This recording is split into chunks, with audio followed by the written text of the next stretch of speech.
반갑습니다. 환영해 주셔서 감사하고요. 제 소개를 먼저 하겠습니다. 저는 2008년 5월에 가족들과 함께 몽골에 가게 됐습니다. 그리고 많은 분들이 아시는 것처럼 2013년 4월에 저희 아이들이 이제 오디션 프로그램 우승을 하게 되면서 저희 가족이 이상 가족이 됐어요. 그래서 제 아내가 이제 아이들이 어렸기 때문에 아이들과 함께 한국에 와서 살게 됐고, 저는 이제 그때부터 몽골과 한국을 오가면서 일을 했습니다. 그리고 2017년도에 처음으로 안식년을 하게 되면서 그 이듬해 이제 안식년을 마치고 나서 교회에서 제안을 해주셔서 비거주 선교사로 전환을 했고요. 그 이후에 저는 이제 고립위기에 처한 선교사를 돕는 단체 미니스트리 더 함께에서 대표로 섬기고 있습니다.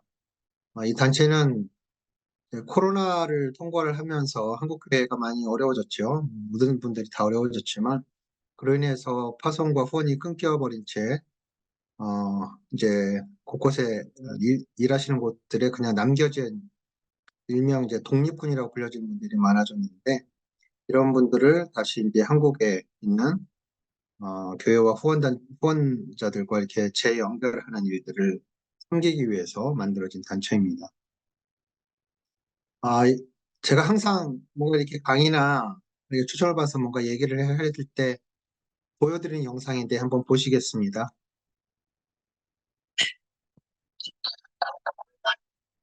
소리가 들리시나요?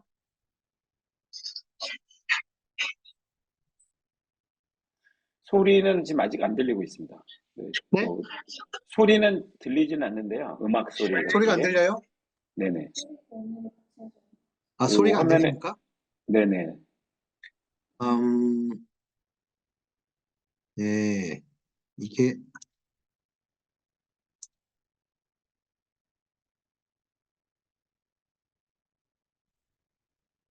소리가 안 들리면은 보는 게 별 의미가 없을 것 같네요.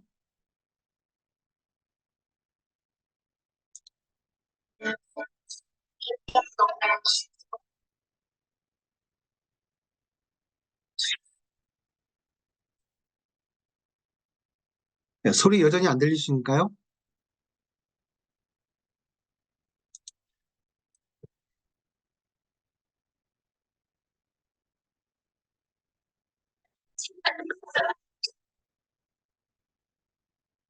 소리가 안 들리시나요? 안 네네. 소리가 안 들리시면, 들렸습니다. 네. 네. 그러면 영상을 넘어가겠습니다. 아, 네. 제가 뭐, 수연이의 성장 스토리, 어, 를 얘기해 주면 좋겠다라고 했는데, 사실, 어, 저희 아이들이 악뮤로 세상에 등장하고 여러분들 앞에 서기까지는 사실 아이들의 성장뿐만 아니라 가족이 함께 성장한 스토리가 있습니다. 그럼에도 불구하고 저희 아이들의 성장 스토리를 잠깐 나눈다면, 찬혁이는 96년 9월 11일생이고요. 수연이는 99년 5월 4일생입니다. 올해 28, 25살 벌써 그렇게 됐어요. 예, 많은 분들이 저희 아이들이 등장했을 때만 생각하고 여전히 아이들일 거라고 생각을 하시더라고요. 근데 어느새 이제 20살 중반, 후반 네, 이루고 있습니다. 10주년 아까 말씀 축하드립니다. 축하드립니다. 네. 감사합니다.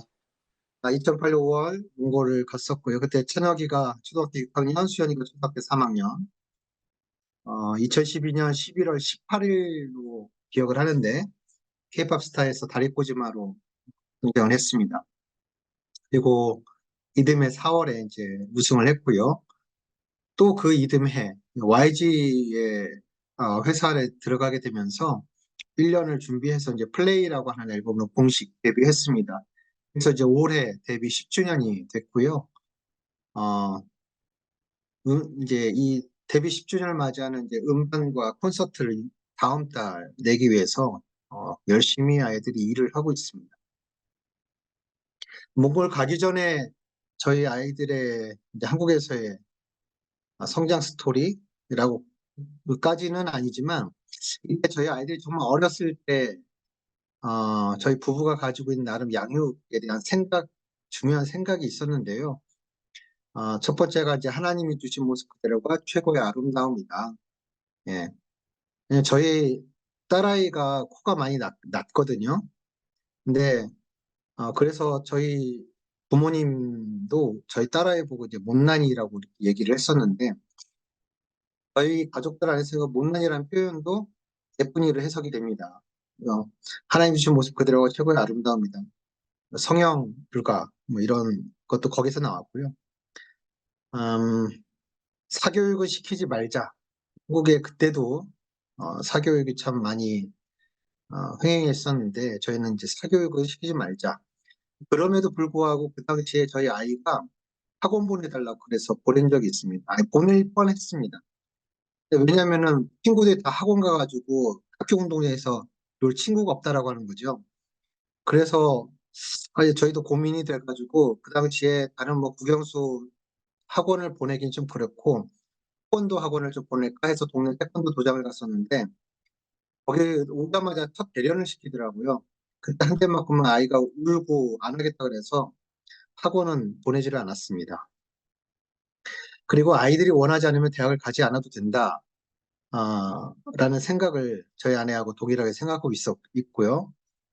그 이유는 사실 저나 제 아내도 성장 과정에서 그렇게 좀 좋지 않았고, 좀 어려움들이 많았었고, 저 같은 경우는 저희 부모님 이혼하시고, 중학교 1학년 때 이혼하시고, 고등학교 1학년 때 저희 아버지가 거의 돌아가실 뻔한 교통사고를 당하면서 거의 파산이 되고, 한 2년 정도 병원에 계시는 동안에 제가 아버지를 병간호를 했어야 됐어요. 돈도 벌어야 됐었고, 그러면서 고등학교를 1학년을 다니다가 중퇴를 했죠.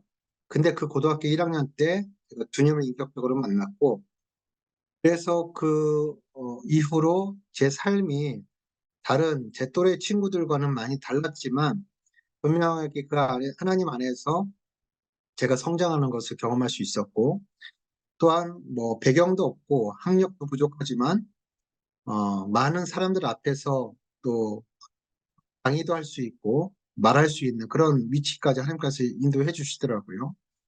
어, 뭐 세상의 기준처럼 좋은 대학 가고 좋은 직장 가는 것이 성공의 기준이라고 하면 저는 해당이 안 되는 사람이지만, 이 사람의 그 행복, 인생의 행복은 결코 거기에 있지 않다는 것을 저희는 제 경험을 통해서 알고 있기 때문에 제 아내도 그렇고.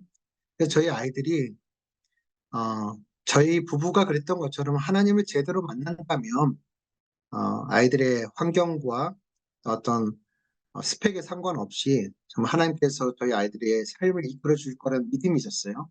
그래서 아이들이 원한다면 모르겠지만 원하지 않다면 꼭 대학을 가지 않아도 된다라는 말을 아이들이 어렸을 때부터 얘기를 했던 것 같습니다. 또 하나는 이제 열심히 추억을 만들자라는 걸 강조했었는데 아까 말씀드렸던 것처럼 제 성장 과정이 좀 가정이 좀 깨어지고 또 외롭게 또 힘들게 자란 그 상황들 때문에 어렸을 때 추억이 별로 없습니다. 그리고 친구도 별로 없죠. 초등학교, 중학교, 고등학교 1년 다니다 말았으니까 그때 친구들이 남아있지 않아요. 그리고 제가 그때 어렸을 때 다녔던 교회가 대전에 있었는데 그 교회도 제가 청년 지나고 나서 그 교회가 어떤 일로 인해서 문을 닫고 없어져 버렸어요. 그래서 사실 어렸을 때 친구들도 없어요. 저한테는. 추억이 없죠. 어, 저는 고향이 어디냐 그러면 어디라고 얘기하기가 어렵고요. 그래서 또 제가 어디 어렸을 때 추억을 하면서 돌아갈 곳이 없어요. 근데 저는 저희 가족을 이루고 가정을 이루고 아이들을 키우면서 정말 아이들이 자라서 언제든지 추억할 수 있고 돌아올 수 있는 고향집, 마음의 고향집을 만들어주는 게 참 중요하다고 생각을 했어요. 그것이 아이들을 위해서뿐만 아니라 부모에게도 참 중요하다. 어차피 어느 시기가 지나면 아이들은 부모의 품을 떠나고 각각의 독립적인 삶을 살 수밖에 없는데 어, 정말 그것이 당연하긴 하지만 그럼에도 불구하고 가족이기 때문에 여전히 사랑으로 연결되어 있고 또 그 사랑 안에서 좋은 추억이 있다고 한다면 언제든지 부모가 자식을 또 자식이 부모를 또 찾아갈 수 있고 그때를 이야기할 수 있는 그런 것들이 만들어지지 않을까라 생각을 합니다. 얼마 전에 저희가 이게 영상이 제대로 플레이가 안 돼서 보여드리지 못했는데, 아까 잠깐 틀어드렸던 그 뮤직비디오에도 저희 아이들 애기였을 때 장면이 잠깐씩 나오거든요. 제가 그 영상을 사실 이제 계속해서 보여드리는 이유는 아이들이 만든 노래도 많고 또 영상들도 참 많지만 아이들이 어렸을 때 추억, 엄마 아빠와 같이 있었던 그때의 추억들과 그때의 그 모습, 그 아이들이 자라서도 이때 노래를 만들고 이 뮤직비디오를 찍었을 때 그때 시기에 가장 저희 아이들스러운 모습을 담은 영상이에요. 그래서 저는 그 영상을 가장 좋아합니다. 못생긴 척이라고 하는 뮤직비디오고 여러분이 유튜브에서 보실 수 있습니다. 근데 그때 거기에 삽입되었던 정말 아이들이 어렸을 때 그 영상을 현역이가 저희 아이들이 이제 독립을 하게 되면서 어렸을 때 찍었던 그 캠코더 영상을 다 줬거든요. 근데 그 영상을 봤나 봐요. 새벽까지. 그러면서 그것을 캡처해가지고 저희 카톡방에다가 올리더라고요. 올리면서 자기들 모습 보면서 너무 귀엽고 예쁘다고 얘기를 하고 그리고 정말 영화 같다라는 표현을 하더라고요. 그래서 나중에 자기가 조금 더 지나면 그냥 우리 가족 요 홈캠 영상을 가지고 진짜 영화를 만들어 보고 싶다고 할 정도로 아이가 참 좋았던 모양이에요.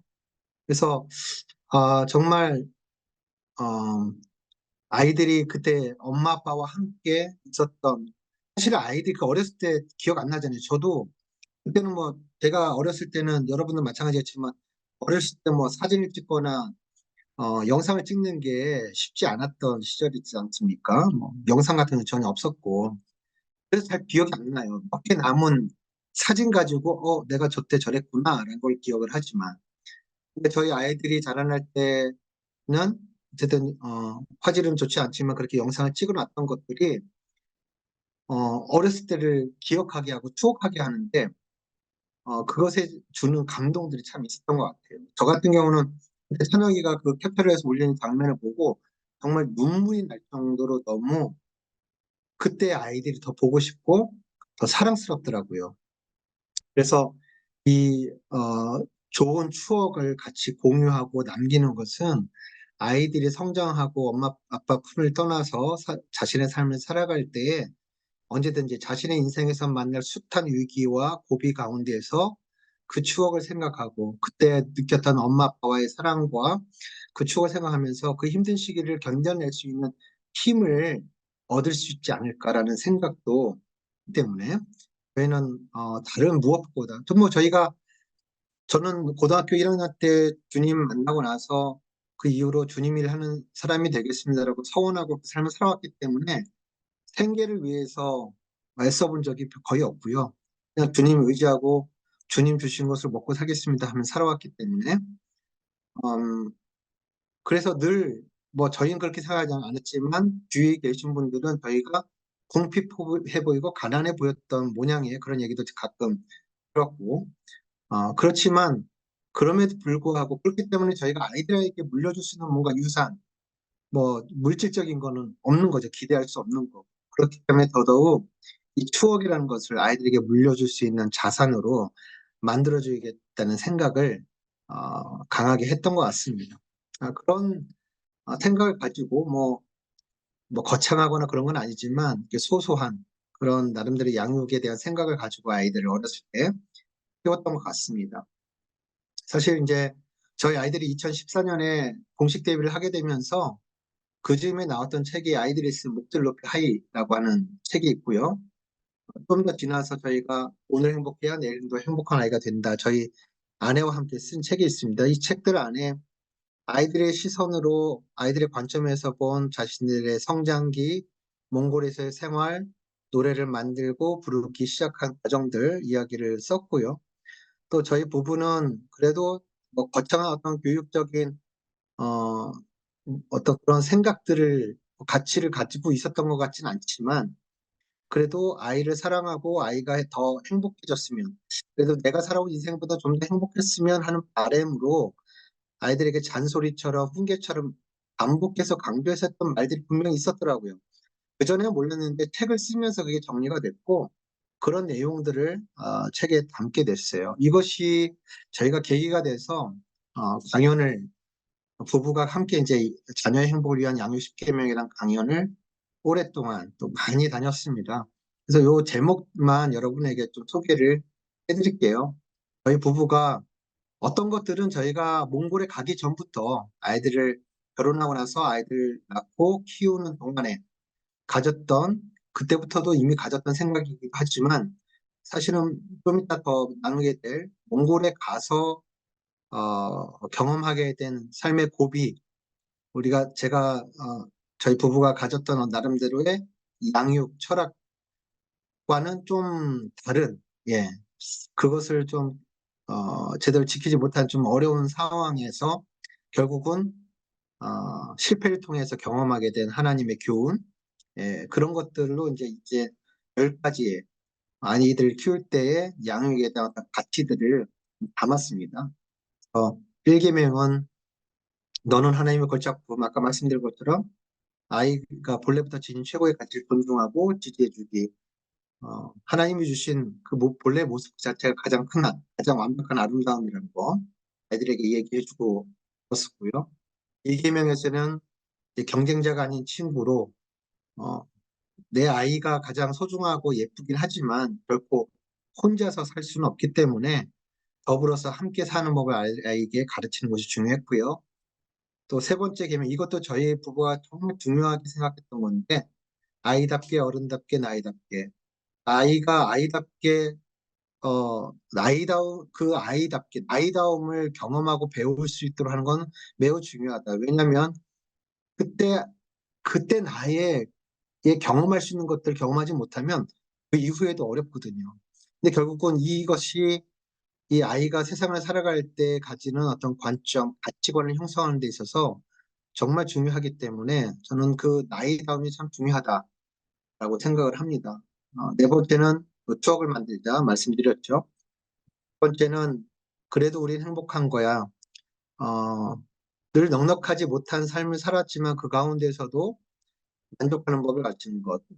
이 챕터에서는 저희가 어쨌든 그리스도인이기 때문에 더 고민하고 실천하려고 했던 거지만 하나님께서 주신 어떤 그 재정 저희 가운데에서 이웃을 위해서 일부를 떼고 또 구호단체를 통해서 결연을 맺고 그 한 아이를 돕는 일을 통해서 또 몽골에서도 그와 비슷한 일들이 있었고요. 그걸 통해서 돈이 있고 없고를 떠나서 결국 우리의 마음이 중요하더라고요. 그 상황에서 우리가 부족함 속에서도 뭔가 이웃을 생각하고 그들을 섬기는 실천을 통해서 우리가 얼마나 행복한 사람인가, 우리가 나눌 수 있는 사람이구나라는 것을 배우는 것은 참 아이들에게 현재에 만족하는, 감사하는 그런 마음을 갖게 하는 데 중요한 기준이 됐던 것 같습니다. 여섯 번째는 와우, 정말 멋진 걸 부모가 아이에게 좋은 관객이 주는 것. 요 뒤에서 좀 더 말씀을 드리겠습니다. 1계명, 네가 하고 싶은 대로 해봐. 아이들이 딴짓을 할 수 있는 기회를 주는 것. 좀 이따 말씀드리겠지만, 저희 아이들에 대해서, 악뮤가 가지고 있는 그런 창의성의 비밀이 어디 있느냐 했을 때, 나름대로 저희도 생각해보면 이 두 가지를 얘기를 해요. 예, 칭찬. 그리고 두 번째가, 어, 아이들이 하고 싶은 것을, 부모가 정말 싫어하는 그 딴짓이라는 걸 아이들이 마음껏 할 수 있는 기회를 주는 것 안에서, 아이들에게 숨겨져 있던, 여기에 이제 지금 코치 프로그램의 주제죠. 잠재력. 잠재력이라는 것이 포텐셜이 터지는 데 있어서 저희들은 중요한 역할을 했다고 생각합니다. 여덟 번째는 하고 싶은 일이 할 수 있는 일이 되기 위해서는 해야 할 일이 있다라는 것을 가르치는 것이 중요하다는 거죠. 하고 싶은 것만 할 수 있는 건 아니고 분명히 그 과정 안에서 그 일들이 정말 잘할 수 있는 일이 되기 위해서는 오늘 내가 무엇을 해야 되는가 그런 생각을 고민하고 스스로 답을 구하고 또 그것을 할 수 있도록 동기부여하고 격려하는 일, 대가를 지불하는 법을 가르치는 것입니다. 아홉 번째는 아빠를 용서해 주렴. 부모로서의 약점을 아이들에게 보여주는 것. 열 번째는 이제 사랑해. 행복의 본질이라고 생각을 하고 무엇보다도 그냥 생각으로만이 아니라 적극적으로 사랑의 표현을 하는 것이 참 중요하다라는 얘기를 합니다. 저희가 이 10가지 의 어떤 가치, 양육에 대한 가치, 저희 부부가 가지고 있는 가치를 담았을 때 한 3가지 관점이 있었어요. 첫 번째가 건강한 가치관, 세계관을 가진 아이로 자라게 하는 것이 필요하다. 성경에 있는 것처럼 모래 위에 지은 집과 반석 위에 지은 집에 대해서 예수님이 비유로 말씀하셨잖아요. 그래서 인생이라고 하는 집을 질 때에 기초원은 무엇이 되어야 되는가? 건강한 가치관, 세계관이 되어야 된다. 인생의 기초를 놓는 거. 근데 이 부분은 아이들이 부모 품 안에 있을 때 부모의 절대적인 어떤 영향력 안에서 형성되는 것이라고 생각을 합니다. 결국은 어떤 생각을 하느냐에 따라서 그 삶의 방향과 질이 결정되어진다고 볼 수 있기 때문에 생각을 만들어주는 것이 정말 중요하다. 어, 이 가치라고 하는 가치가 무엇인가 할 때 물었을 때 무엇이 나를 행복하게 하는가라는 질문에 대한 각자의 대답이 그 사람이 가지고 있는 가치관이다라고 저는 이제 생각을 합니다. 두 번째는 정서적 안정감을 가지 아이로 자라게 하는 것이 저희한테는 중요했습니다. 그래서 아까도 말씀드렸지만, 좋은 추억 만들기 같은 것이 여기에 해당이 되고요.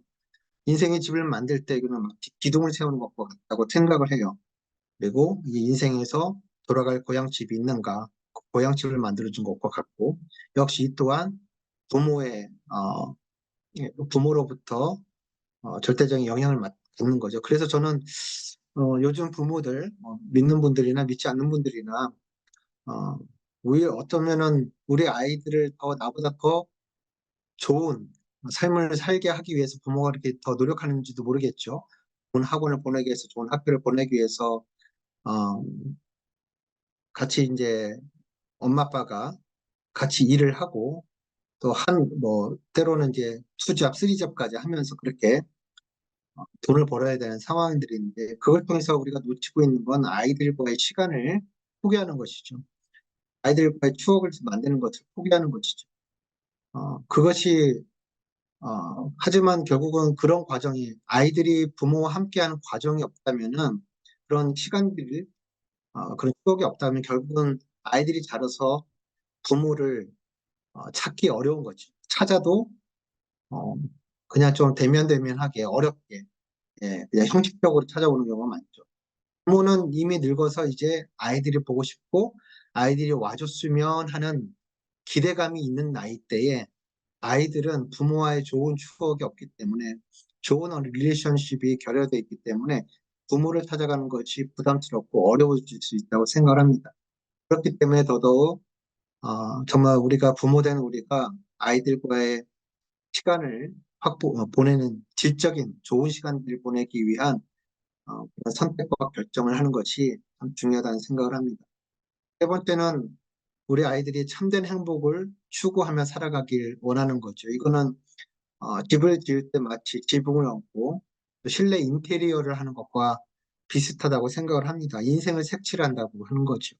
때때로 우리 부모의 욕심은 집에 있는 모든 집을 다 짓고 나서 그 안에 모든 인테리어, 가구, 장식들을 좋은 곳으로 보기에 좋은 곳을 다 해놓고 얘들아 이것이 내가 너희들을 위해서 준비한 거야. 마음에 들지라고 하지만 아이들은 속으로 이렇게 얘기를 하죠. 내 스타일이 아닌데. 그래서 결국은 부모와 자식이 서로 생각하는 행복의 기준이 다를 수 있거든요. 색깔이 다를 수 있습니다. 그래서 결국은 아이들이 어느 정도 성장하고 자기가 원하는 것들이 또 분명해지고 했을 때 그런 일들을 스스로 찾아가고 도전할 수 있도록 비록 실패, 시행착오를 경험하더라도 그 여정을 걸어갈 수 있도록 뒤에서 지지하고 격려하는 것이 부모의 역할이라고 생각을 하고요. 아이들 스스로 자기가 행복할 수 있는, 만족할 수 있는 그런 인생을 색칠할 수 있도록 하기 위해서 어느 시점에선가는 우리가 아이들에게 삶의 주도권을 사실은 우리가 생각하는 것보다 좀 더 빨리 넘겨줘야 될 수도 있겠다는 생각을 합니다. 저희가 몽골에 간 후 이야기를 간단하게 말씀을 드리면요. 앞에 몽골에 가기 전에 저희가 부부가 가지고 있는 어떤 양육에 대한 생각들이 있다고 했죠. 많은 부분 변하진 않았지만, 아, 좀, 어, 변했다기보다는 좀 저희가 생각한 것만큼 살지 못한 부분들이 있어요. 많은 분들이 저희 아이들이 등장하고 나서 악동물처럼 키우려면 어떻게 됩니까? 라는 질문을 저희가 많이 받았고, 그것에 대한 응답으로 책도 내고 강연도 하기 시작했는데, 매스컴에서 어떤 많은 분들이 추측하기로는 우리 아이들이 몽골의 푸른 초원에서 말과 염소와 소들과 마음껏 뛰어놀고 자유롭게 자랐기 때문에 그 창의성이 그렇게 발현되지 않았겠는가? 혹은 홈스쿨을 했다고 하는데 부모가 가지고 있는 특별한 어떤 교육적인 방향성이 이 아이들을 만들지 않았는가라고 추측을 했습니다만 두 가지 다 해당이 되지 않습니다.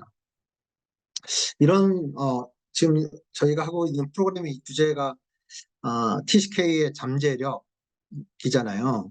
그래서 좀 생각을 해봤어요. 저희 아이들은 이 포텐셜이 언제 터졌는가 생각을 해보면 분명히 있죠. 그러니까 지금 악뮤가 됐을 텐데 그 이전을 되짚어보게 됩니다. 어, 사실 몽골은 한국 날씨 기준으로 해서 한 7개월 정도가 겨울 날씨고 가장 추운 12월에서 2월까지는 영하 3, 40도, 도시 기준이 그렇고 시골은 뭐 체감 온도가 5, 60도까지 떨어지는 곳이기 때문에 사실 이렇게 또 네, 저희가 거주하고 있던 울란바토르 도심에서 이 푸른 초원을 만나기 위해서는 차로 한 두세 시간 이상을 나가야 되는데 저희는 차가 없었거든요. 어느 분의 도움을 받아서 우리가 소풍이라도 나가지 않으면 이 푸른 초원을 만나기라는 사실 힘든 환경이었습니다. 그리고 홈스쿨은 이미 많이 알려진 대로 저희가 재정적인 어려움이 일찍 찾아오게 되면서 한 첫 1년은 거기에 한국 선교사 자녀학교가 있었기 때문에 MK스쿨이 있었기 때문에 거기를 보냈지만 1년을 채 다니지 못했어요. 해가 바뀌면서 재정적인 어려움 때문에 아이들을 학교를 보내지 못하게 됐고 집에서 공부하게 되니까 그게 홈스쿨 아니야? 라고 시작을 했죠. 홈스쿨에 대해서 제대로 알지 못했고 또 그 상황에서 차녀기의 중2 나이 이제 본격적인 사춘기를 맞이해서 여러 가지 이제 그 사춘기를 이해하지 못하는 저죠. 엄마보다는 제가 아이의 사춘기 잘 이해하지 못해서 많이 혼내고 다그치는 상황에서 갈등이 많이 있었고요. 분명히 말씀드리지만 저희 두 아이들은 엄마를 닮아서 성격이 참 온유합니다. 이게 화를 낼 줄 몰라요. 큰 소리를 낼 줄 몰라요. 근데 저만 욱하고 저만 큰 소리를 냅니다.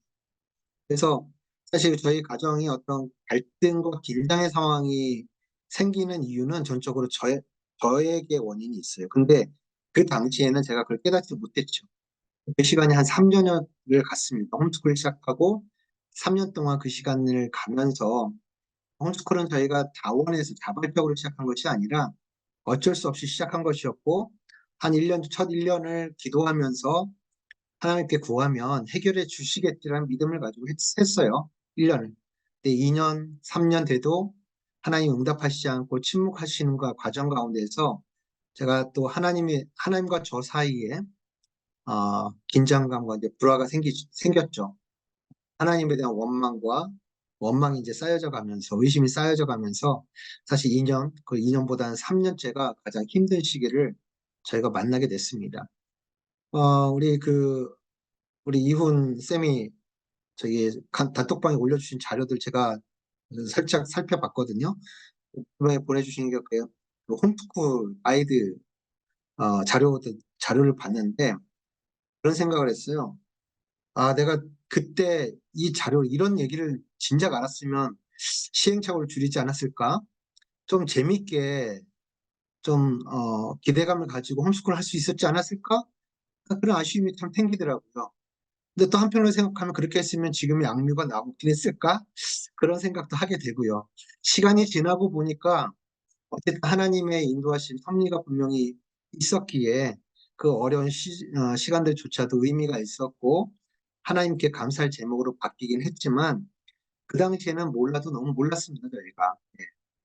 그 때문에 사실 저희가 한 홈스쿨은 저희가 평가하기로는 실패했다고 생각을 했어요. 그래서 사실 홈스쿨에 대해서 어떻게 뭔가 얘기할 거리가 저희는 사실은 없습니다. 저희가 그 어려웠던 그 시기를 하고 그 마지막에 어, 제 아내가 지금 우리가 계속해서 이것을 하는 거는 의미가 없다. 하나님 앞에 다시 기도하자라고 제안을 했고, 제가 그 말이 틀리지 않아서 그렇게 하자 해서 가족 수련회라는 이름으로 한 이제 선교사님 운영하시던 고아원의 방학을 빌려서 그렇게 가족 수련회 간 적이 있습니다. 거기서 같이 예배하고 말씀을 이제 큐티 나눔식으로 했었는데 말씀을 나눌 때 제 아내가 나눠준 본문 말씀이 요한복음 2장 1절에서 11절 말씀이었고요. 나 혼인잔치에서 포도주가 다 떨어지고 물이 포도주에 변한 사건을 기록을 하고 있고 이 말씀을 함께 읽어 내려갈 때 하나님이 제 신앙에 대해서 제 상태에 대해서 조명하시는 것을 스크린하시는 것을 제가 경험을 했어요. 그것을 뭐 짧게 말씀드리면 이 잔치집의 상징인 포도주가 사라졌던 것처럼 예수 그리스도를 통해서 하나님의 나라를 약속받아 하나님의 나라가 이미 내 마음 가운데 내 삶 가운데 임했다라고 하는 그 선언을 내가 믿고 살았는데 그렇다고 한다면 내 삶에서 하나님의 나라가 당연히 경험되어져야 하잖아요. 지금의 우리 현실 가운데서 저는 나름대로 한국에서 살면서 사역자로 살면서 뭐 세상 사람들이 보는 재정적인 부유함은 아니었지만 자족함을 경험하면서 살았다고 생각해요. 그저 자격 없는 제가 좋은 아내와 또 사랑스러운 아이들을 만나서 이 가정, 결손 가정, 깨어진 가정에서 자라났던 제가 기대할 수 없는 좋은 가정을 이룬 것만으로도 제 인생에서 더 바랄 것 없는 그런 가장 큰 선물을 받았다고 여겼기 때문에 저는 늘 하나님께 감사했던 것 같아요. 제 아내도 그렇게 같이 같은 마음으로 살아왔고 그런데 몽골에 정작 선교사로 가서 어, 이제 재정적인 어려움을 만나게 됐을 때 사실은 이것이 그냥 저만의 문제였으면 그렇게까지 안 했을 것 같아요. 그런데 저희 아이들이 학교를 가고 싶은데 학교를 가지 못하는 상황. 하나님께 기도하면 반드시 응답해 줄 거라 믿었는데 2년, 3년 동안 길게 하나님께서 철저히 침묵하시는 과정 안에서 정말 하나님이 이러시면 안 되는 거 아닌가? 하나님 왜 이러시지? 라는 불안을 넘어선 하나님에 대한 원망과 분노가 쌓여지는 상태에서 여전히 제가 선교사인 것을 부인할 수 없고 하나님 나라를 내가 소유했다는 그 사실을 내가 여전히 믿고는 있지만 그 하나님 나라에 내가 경험해야 될 그 포도주가 사라진 상황과 같다라는 것을 알게 됐어요. 그래서 뒤에 예수님을 통해서 이 물이 포도주로 변한 포도주가 회복되어진 이 사건을 통해서 이 포도주가 회복되어진 비밀이 무엇인가를 깨닫게 되면서 하나님 앞에 저의 불신앙과 불순종을 회개하는 시간이 찾아왔고 그리고 아내와 아이들에게 그 3년여 동안에 하나님 앞에 제가 화가 난 거죠. 하나님에 대한 원망과 그런 마음 때문에 애매하게도 그 사춘기를 맞이한 아이에게 그 상황화 돼서 많은 어떤 그런 아이들에게 많이 화를 내고 혼냈던 것들 쪽의 분위기를 긴장감과 불안으로 가득하게 했던 원인이 전적으로 아빠인 저에게 책임이 있었다는 것을 인정하고 용서를 구했습니다. 그리고 용서를 기꺼이 받았고 용납함을 받았죠. 그 이후에도 저의 이런 십수년을 그렇게 욱하면서 살았던 밖에서는 정말 온유하고 친절한 사람인데 단 집에만 오면 아내와 아이들에게 항상 그런 건 아니었습니다. 항상 그런 건 아니었지만 때때로 이렇게 욱하고 화를 내는 그것이 어, 저는 예수님을 믿고 나서 해결되었다고 생각했지만 사실은 해결되어지지 않은 제 과거의 성장기의 상처와 맞물려 있다는 것을 알게 됐어요. 예. 그것에 대해서 가족들에게도 이야기하고 이 일이 제가 욱하고 하는 것들에 화를 내는 부분들과 제 자신을 통제하지 못하는 이 상황들이 앞으로도 일어날 수 있음을 이야기하고 양해를 구하고 그때마다 용서해 주기를 부탁을 했죠. 그 가족들은 흔쾌히 저를 용납해 줬습니다. 수년 동안. 근데 그 과정을 통해서 십수년이 또 지났죠. 지금에 와서. 놀랍게도 저도 여전히 욱을 합니다, 사실. 그런데 이게 몇 년에 한 번씩이에요. 그래서 제 아내와 제 아이들이 지금 저한테 그렇게 얘기합니다. 아빠가 정말 많이 바뀌었다고. 이제 수연이 좀 자랑 하나 하겠습니다. 수연이가 얼마 전에 그런 얘기를 했어요. 분명 변화된 아빠라면 당장 결혼할 수 있겠다고 얘기를 하시더라고요. 이게 변화가 일어났어요. 예. 그래서 정말 가족이기 때문에 예, 여전히 불안하고 불안정한 하고 있는 아빠를 기다려줄 수 있었고 용납해 줄 수 있었겠죠. 그 사랑의 용납을 제가 경험했기 때문에 가족 안에 경험했기 때문에 저도 점차 나아졌던 것 같아요. 이것이 저희한테서는 참 본격적으로 아이들 포지션이 커진 것을 이야기하기 전에 이런 스토리가 있었다는 거죠. 이 안에서 하나님이 저희 아이들뿐만 아니라 저희 가족이 성장하고 아이가 성장할 수 있도록 하나님이 이렇게 인도하셨다고 저는 그렇게 고백합니다. 그 이후에 저희가 하나님께 기도했어요, 같이. 그러면서 하나님, 앞으로도 계속 홈스쿨을 해야 된다면, 이 주도권 하나님께 올려드립니다. 그 전에 하나님께서 이 요한복음 2장 1절에서 11절 말씀을 길게 묵상하고, 문제를 깨닫고 해답을 찾는 과정에서 깨닫게 해주는 건 뭐였냐면, 저는 이전에도 한국에서 사역자로 살면서 아이들을 맡겨드립니다. 왜냐하면 제가 생계를 위해서 일하는 사람이 되지 않고, 하나님 주신 것을 먹고 살겠습니다를 결정한 후에, 아내와 함께 결정한 후에, 그렇다고 하면 아이들의 필요들 어떻게 해야 되요 하나님께 맡겨드려야 되잖아요. 그런데 뭐 충분해 보이지는 않았지만 하나님의 공급하심을 저희들이 경험을 했거든요. 아이들이 먹고 싶은 것, 갖고 싶은 것. 늘 바쁜 아빠의 부재인 상황에서 엄마 뭐 먹고 싶어요? 뭐 갖고 싶어요? 아내가 그럼 하나님께 기도하자 이렇게 했을 때 정말 정확하게 그날 돕는 분들을 통해서 응답되는 것을 경험하고 그것을 아내가 저한테 얘기를 해줬을 때 우리 하나님 정말 그런 분, 정말 내가 믿는 분, 하나님 찬양할 수밖에 없었죠. 아이들도 그 어린 마음에 우리가 기도하면 하나님이 응답해 주셔라는 생각을 자연스럽게 이렇게 되었고요. 어, 그리고 이제 그러나 저희가 몽골에서 이런 상황들을 겪게 됐을 때에 한, 처음에는 한 1년 정도 홈스쿨 할 때는 그럴 수 있다고 생각하기 때문에 1년을 기도하면 응답받을 거라 생각을 했고 근데 저희 생각대로 응답이 되지 않고 2년, 3년 끌고 갔을 때 드러난 현상은 제가 긴장하고 더 불안감과 책임감을 가지고 제가 열심히 하려고 했던 거죠.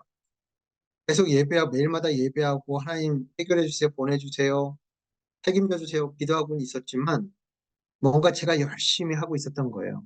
하나님이 개입하시고 가르치실 기회를 제가 드리지 않았다는 것을 알게 됐습니다. 이것을 저는 이제 과도한 책임감이라고 이야기를 합니다. 어쩌면은 부모로서 가장으로서 아이들에 대한 이 책임감은 무겁게 가져도 당연한 것이 아닌가라는 생각을 하게 되는데 저의 경우는 이 과정을 통해서 철저하게 하나님께 맡겨드린다고 하면서 결국은 내가 하고 있었던 그것이 하나님 앞에 불신앙과 불순종이었다는 것을 깨닫는 것이 저한테는 참 중요한 경험이었습니다. 그래서 하나님 앞에 다시 나가서 기도할 때 하나님 앞으로 이 홈스쿨을 할 때 하나님이 직접 선생님이 되셔서 저희 아이들을 가르쳐 주시기 원합니다. 기도했고 그러면 무엇을 가르치시겠습니까? 라고 질문을 했을 때에 그 즉시로 제 마음 가운데 주셨던 두 가지 교훈이 있었어요. 첫 번째가 하나님을 경외하는 지식을 가르치는 것이 모든 교육의 기초가 되어야 한다. 하나님의 관점인 거죠. 이 하나님의 관점에서 하나님이 정말 선생님이 되셔서 하나님이 선생님 되신 학교에서 그래서 하나님은 그 선생님이 우리에게 뭘 가르치시겠냐는 거죠. 뭘 중요하게 가르치시겠는가. 하나님의 경외함을 가르치시는 것이 가장 우선이다. 성경에서도 특히 잠언서에서 많이 강조되어 있고 우리가 그렇게 하나님 앞에 구하고 있는 지식과 지혜와 총명, 명철 이 모든 근본과 시작에 하나님의 경외함이 있다고 성경에서 말하고 있지 않습니까? 예, 그렇기 때문에 예. 두 번째는 하나님이 인간에게 태생적으로 주신 지혜와 재능과 은사가 발견되고 개발되며 사용되도록 돕는 과정이 교육이다라고 가르치시는 거예요. 이게 커리큘럼입니다. 이것은 우리가 하나님을 닮았기 때문에, 우리가 하나님의 형상대로 지음받았기 때문에 우리가 하나님을 닮았다라는 거죠. 무엇을 닮았냐는 거죠. 첫 번째는 하나님의 가치, 그분의 고귀함, 그분의 거룩, 또 그분의 성품이 우리에게 주어졌다는 것이고, 하나님의 완벽한 지혜, 완전한 지혜가 우리에게 나눠졌다는 것이고, 말씀 한마디로 온 세계를 창조하신 창조력, 창의력, 능력, 불가능을 가능케 하시는 하나님의 능력이 우리에게 재능과 은사로 나눠졌다는 하는 것이죠. 하나님을 믿는 사람, 하나님을 경외하는 사람이라면 이것을 믿어야 하는 것인데, 그런데 이때 하나님이 제 마음 가운데 주신 도전은 뭐냐면, 믿는 사람들조차도 사실 하나님이 이미 우리가 구하지도 않았고 노력하지도 않았지만 하나님을 닮았다는 이유로 하나님 우리에게 선물로 주신 것에 대해 관심 갖지 않고 있더라는 것이죠. 믿는 사람들조차도 똑같이 아이들을 좋은 학원을 열심히 보내고 좋은 학교를 가게, 좋은 직장을 갖게 하는 것이 목표가 되는 거예요. 부모가 갖는 목표가 되어 있는 것이죠. 물론 아이들이 사회 속에서, 세상 속에서 살아가기 위해서 학교에서 국영수를 배우는 것도 매우 중요하지만, 하나님이 선생님이 되셔서 우리를 가르치신다고 했을 때 첫 번에 우리에게 도전하신다는 거는, 내가 너에게 준 선물이 있는데 그것을 너희가 보길 원하고, 그것을 손을 내밀어서 만지길 원하고, 꺼내어 보길 원하고, 그걸 너가 만져서 네 것으로 만들어 보길 원한다. 하나님 참 좋은 아버지시기 때문에 하나님이 주신 것이 내가 구한 것은 아니지만, 나의 생각은 다르겠지만 하나님이 준 것이 우리에게 가장 완전한 선물이고 가장 좋은 것이다라는 것을 우리는 믿죠. 예수님께서 그렇게 말씀하셨고, 그렇기 때문에 어쩌면 우리가 하나님을 신앙하는, 하나님을 경외하는 마음을 가지고 출발해야 될 여행이라고 한다면, 이제 하나님 우리에게 주신 것들이 무엇인가에 대해서 관심 갖고 찾아가는, 그리고 개발하고 사용하도록 연습하고 훈련하는 그 여행, 믿음의 여행을 떠나는 것이 우리에게 필요하다라는 도전을 주신 거죠. 그래서 이것에 대해서 저희 가족이 어떻게 이것을 실천할 수 있을까라고 했을 때, 첫 번째에 대해서는 사실은 제가 마땅히 딱 떠오르는 방법은 없었어요. 하지만 첫 번째에 대해서는 우리가 그동안 한 3년 동안 아이들이 학교를 갈 수 있기 위해서, 재정 문제가 해결되기 위해서 이 추운 나라에서 돈을 내지 못해서 집에서 쫓겨나면 얼어 죽잖아요. 그런 상황에서도 저는 한국으로 돌아갈 생각을 전혀 해보지 못했거든요. 여기서 쫓겨나면 그냥 죽는 거다, 얼어 죽는 거다, 이런 생각을 가져서 절박했죠. 살아남기 위해서, 생존하기 위해서 예배했던 거예요. 매일 2시간씩 예배했습니다. 아이들이 처음에 좀 어렵고, 처음 이렇게 했을 때 애들이 정신이 없었죠. 겨울에도 아침 6시에 일어나고, 해가 좀 더 일찍 뜨는 여름에는 새벽 5시에 일어나서 2시간씩 예배했어요. 그것이 사실은 2시간씩 해야 된다는 게 중요한 게 아니라 제 마음의 절박함의 표현이었거든요.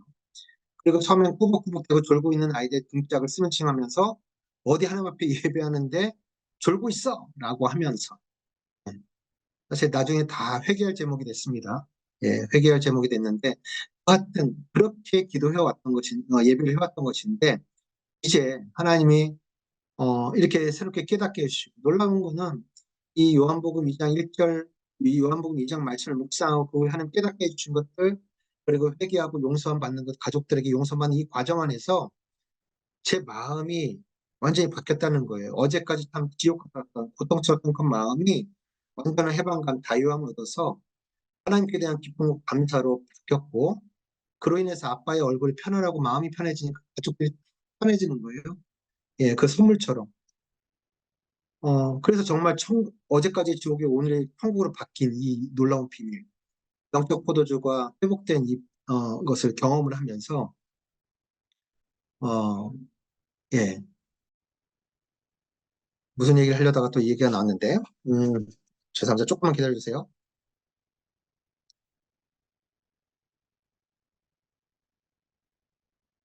네, 어쨌든 그랬습니다. 그렇고 제가 지금, 그래서 가정 예배를 했죠.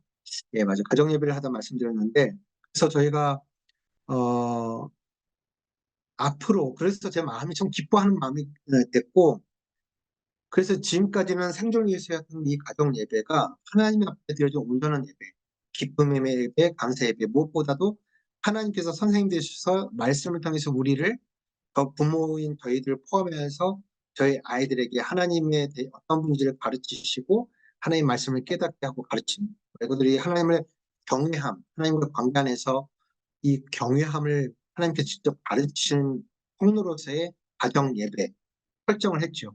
그래서 지금까지 이 일을 이어오고 있습니다.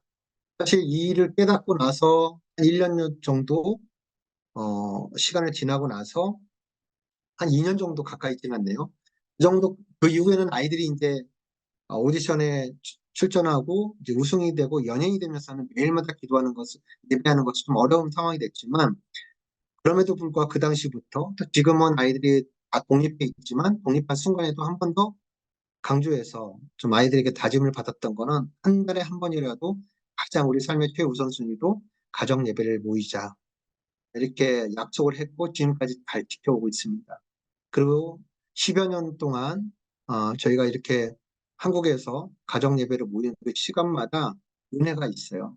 그래서 정말 하나님의 이 말씀을 통해서 어, 저희 모든 내 가족들에게 각각 하나님께서 가르치시고 생각을 바꾸시고 우리의 감정을 터치하시고 또 아이들이 이제 다 성장하고 컸잖아요. 이제 어렸을 때하고 다르거든요. 물론 너무 착해서 엄마 아빠 옆에서는 예 하지만 이제 머리가 굵어져서 자기 고집이 강해지고 더군다나 뭐 TV를 보면 아시겠지만 저희 찬혁이는 정말 지금도 저는 이해할 수 없는 정말 별난 세계관을 가지고 살거든요.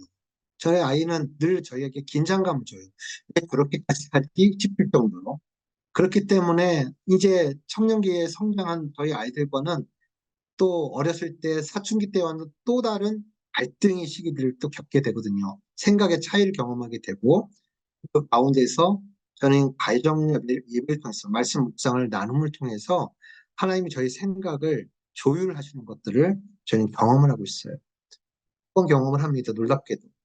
또 아이들이 이런 표현 얘기를 한 적이 있어요. 좀 죄송한 표현이기도 하지만 솔직히 교회 예배보다 우리 가정 예배가 더 재밌어요. 여전히 지금도 2시간씩 예배를 합니다. 저희는. 예전하고 많이 달라졌죠. 저희가 가정 예배를 지금도 모이게 되면은 뭐한 반나절을 같이 보내요. 한 4~5시간을 내놓고 합니다. 그래서 오랜만에 만나서 밥도 한번 먹고 그동안 살아온 요즘 이제 보기도 힘드니까 살아온 삶의 이야기들, 계획들도 나누기도 하고요. 그리고 같이 마지막에 이제 가정 예배를 2시간 때 그리고 나서 또 대화의 물꼬가 터지면 1~2시간 또 얘기하기도 합니다. 그런 시간들 안에서 사실 옛날처럼 자주는 아니지만 가끔씩 이렇게 만나서 더, 가족 간의 어떤 그런 애틋함들, 또 그런 사랑, 그 친밀함을 충분히 경험할 수 있어서, 질적으로 경험할 수 있는 시간이어서 저는 참, 그나마 참 감사하다고 생각을 하고 있어요. 첫 번째, 이 하나님 주신 교훈에 대해서는 저희가 그 당시에 결정한 건 뭐냐면, 아, 앞으로 1년 동안은 공부 안 해도 되니까 너희들 하고 싶은 거 마음껏 해봐 라고 결정을 했어요. 1년의 방학을 줬습니다. 그래서 아이들이 그동안 몰래 해왔던 딴짓거리를 시간표에 적어 넣어서 1년 동안 매일마다 시간표를 바꾸면서 왜냐면은 그동안에 몰래 할 때는 참 재밌었는데 대놓고 하루 종일 하다 보니까 이제는 실증이 나고 재미가 없는 거야. 그러니까 매일마다 뭔가 다른 것을 해야 됐죠. 아마도 그 과정에서도 아이들에게는 창의성이 발휘되지 않았을까 생각해요. 최선을 다해서 놀기 위해서 이런저런 거 하고 싶은 거 딴짓거리를 시간표에 넣어서 1년 동안 했습니다. 그런데 부모가 보는 관점에서는 또 조급함이 생기더라고요. 뭐냐면 시작하는 건 참 많은데 끝내놓는 거 하나도 없는 것이 너무 아쉽고 좀 걱정도 되는 거예요. 그래서 걱정 좀 간섭하고 좀 잔소리하고 싶은 욕구가 막 목구멍까지 차오르는데 그것을 참는 것이 부모로서 참 어려운 일이라는 그때 경험했던 것 같습니다. 예. 그리고 그 1년 동안 아무 일도 일어나지 않았고요. 그 1년의 끝에서 이젠 저도 홈스쿨에 대해서 좀 제대로 공부하고 알아가면서 이 홈스쿨이란 게 이런 것이구나. 홈스쿨 제대로 한다면 참 재밌겠다라는 생각을 하게 됐어요. 그래서 아이들에게도 홈스쿨 좀 재밌게 할 준비가 되는데 공부 좀 할까라는 얘기를 할 찰나에 찬혁이가 노래를 하나 엉뚱한 생각을 가지고 노래를 하나 만들어 오게 된 것이 갤럭시라는 노래였습니다. 그 노래를 처음 듣고 나서 정말 놀라웠고 제 반응이 예전에 뭐 아이들이 뭔가를 준비해 와서 엄마 아빠 보여줄게요 짠 하면은 박수를 치고 와우 하면서 이렇게 리액션을 해줬는데 아이의 그 첫 노래를 듣는 순간에 제 표정은 헐 이거였어요. 너무 놀라워서 어떻게 이럴 수 있지? 가사는 너무 시적이고 아름답고 또 처음 만든 노래인데 멜로디도 너무 자연스럽고 예쁜 거예요. 어떻게 이럴 수가 있지? 그 표정을 보고는 아이가 신나서 수련을 데리고 또 5분 만에 새로운 노래를 만들어 온 거죠. 그 노래도 참 좋았어요. 그거 시작이 돼서 매일마다 노래를 두세 곡씩 만들어 오기 시작하는 거지. 그것도 신기했고, 그래서 제가 캠코더에 찍어서 유튜브에 올리고 그 유튜브를 찾아오는 사람들 중에 어느 정도 시간이 지나니까 방송국에서 연락이 오게 되고, 그것이 K-팝 스타와 연결이 돼서 출전을 하게 된 것입니다. 그래도 정말 그 당시에 아이들이 이렇게 뭔가, 어, 뜻하지 않은 어떤 재능을 보였을 때 정말 놀라운 순간이었지만 이것도 어쩌면 잠깐일 거라고 생각을 했어요. 아이도 그렇게, 제가 그런 얘기를 했어요. 예, 하녀가, 어, 이거는 하나님이 주신 은사라고, 은사가 아니면 도저히 뭔가 설명할 수 있는 게 없어. 근데 아이도, 그걸 인정했어요. 근데 은사라고 하는 것은 목적이 끝나면, 소멸되기도 해. 이런 얘기를 제가 말을 잘못했죠. 그래서 아이가 K-팝 스타 끝나고 나서 YG에 들어가가지고 한 1년 동안 이것이 언제 사라질지 모르기 때문에 많은 노래를 만들어야 된다는 스트레스를 가지고 압박감을 가지고 엄청 노래를 만들었어요. 엄청 노래를 만들려고 했는데 많이 만들어지지 않았어요. 오히려 그 스트레스 때문에. 그 아이가 그냥 모르겠다 하고 놓는 순간에 노래가 막 만들어지더라고요. 그리고 지금 10여 년이 지나 지금까지도 많은 노래가 나왔지만 발표되지 않은 더 많은 노래가 아이의 컴퓨터에 쌓여져 있습니다. 네. 정말 샘솟는 샘물처럼 마르지 않는 샘물처럼 그렇게 나오는 거예요.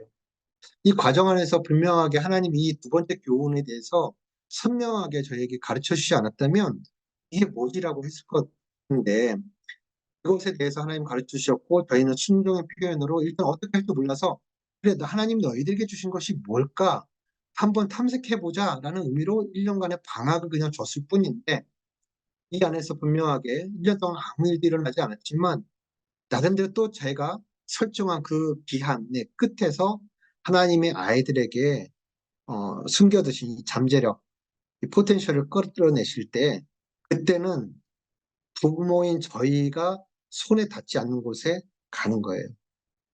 저희가 알지 못하는 세계로 가는 거죠. 하나님 끌고 가시는. 그 모든 과정들이 계속해서 놀라운 거죠, 저희는.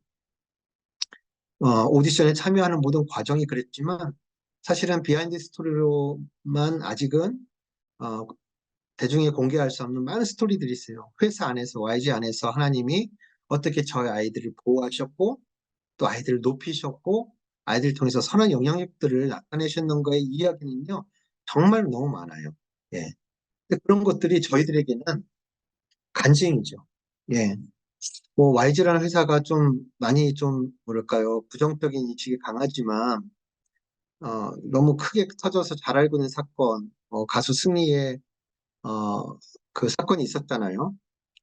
그 사건이 터지기 바로 전에 거기에서 일하고 있는 이제 공연팀에서 일하고 있는 스태프 중에 한 분이 제가 이전에 이제 선교단체에서 예배 학교에서 훈련을 받고 같이 발렌티어를 섬겼던 스태프로 일했던 형제가 있었는데 그 형제가 YG 직원으로 있었어요.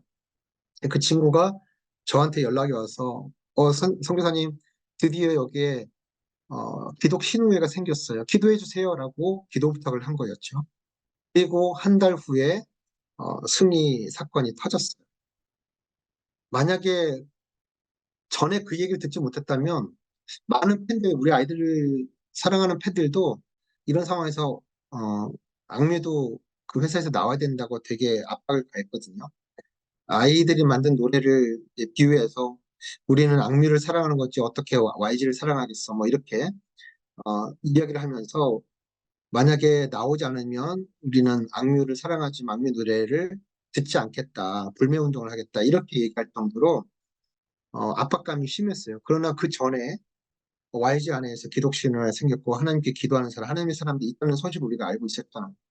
또 아이들을 통해서는 함께 일하는 팀은 그 안에 크리스찬들이 많고 또 좋은 관계에서 건강하게 함께 일하는 사람들이 많기 때문에 나는 이들을 포기할 수 없다고 배신할 수 없다고 하는 마음을 가지고 저희가 YG에 남기를 결정했죠. 그리고 나서 만든 앨범이 찬혁이가 군대를 전역하고 나서 만든 앨범이 이제 항해라는 앨범이었고 어떻게 이별까지 사랑해서 널 사랑하는 거지라는 이제 그 노래가 상당히 사랑을 받았죠.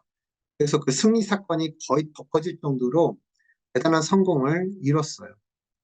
어, 정말 이런 과정들, 이런 이제 간증거들이 사실은 넘쳐납니다.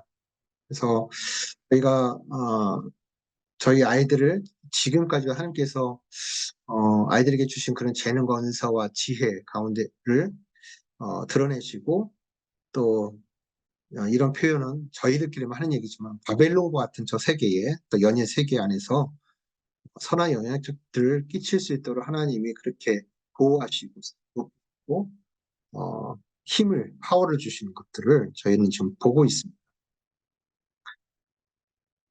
어, 제가 어, 1시간 반, 90분 시간을 받았는데 거의 1시간이 이제 다 되는 것 같아요.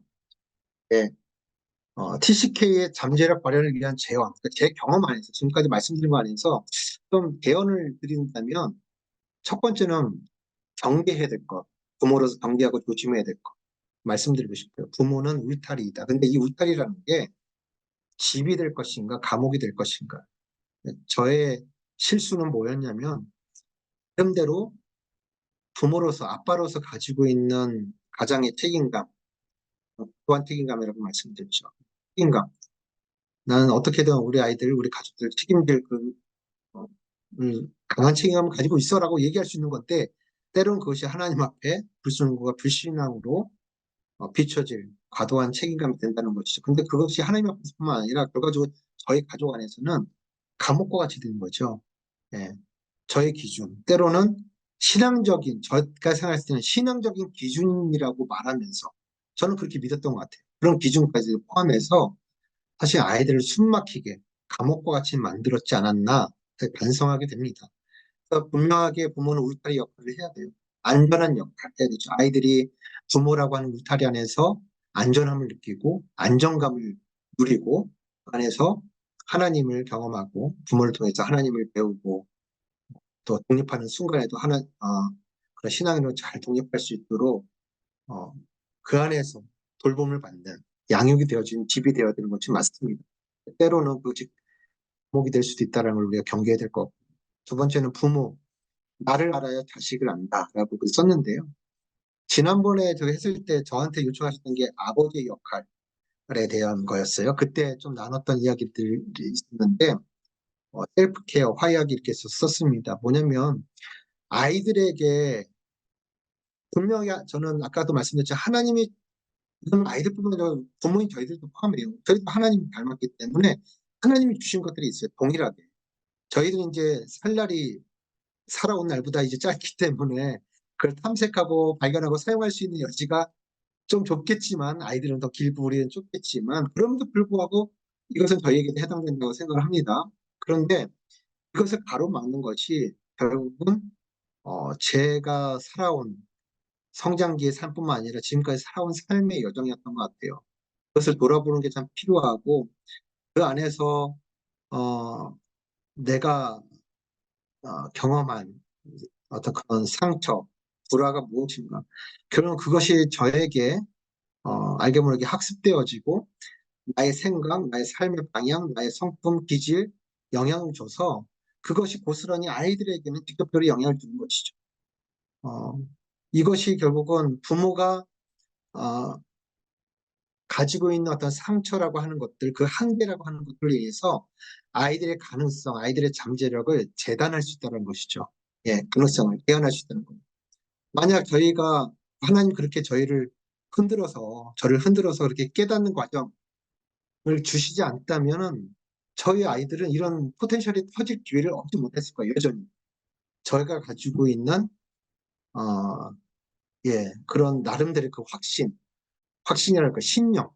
전 신념과 믿음이 좀 다르다고 생각하거든요. 신념. 그것이 나와 우리 아이들을 그 가능성도 제한할 수 있다. 그렇기 때문에 먼저 부모가 자신이 자신의 삶에서의 그 과거 또 내가 가지고 있는 관계, 내 부모가 될 수도 있고 내 주위의 관계가 될 수도 있고 교회가 될 수가 있고 그것이 하나님이 될 수도 있고 그래서 화해가 필요하다. 아까 말씀드렸잖아요. 하나님께서 깨닫게 해주시고 제가 하나님 앞에 회개하고 당연히 하나님께 용서를 받죠. 그에게 용서하고 용서받고 아내의 표현으로는 그 전까지는 정말 저 아빠와 나머지 가족들 사이에 크고 높은 벽이 무너지지 않을 것 같은 그 벽이 견고하게 서 있다라고 표현을 했는데 그 용서를 구하고 받는 그 순간에 원래 없었던 것처럼 다 사라져버리는 정말 자유, 해방이 느껴지는 거죠. 우리가 가졌던 그런 모든 올무들이 끊어지는 것들을 저희가 경험을 하는 겁니다.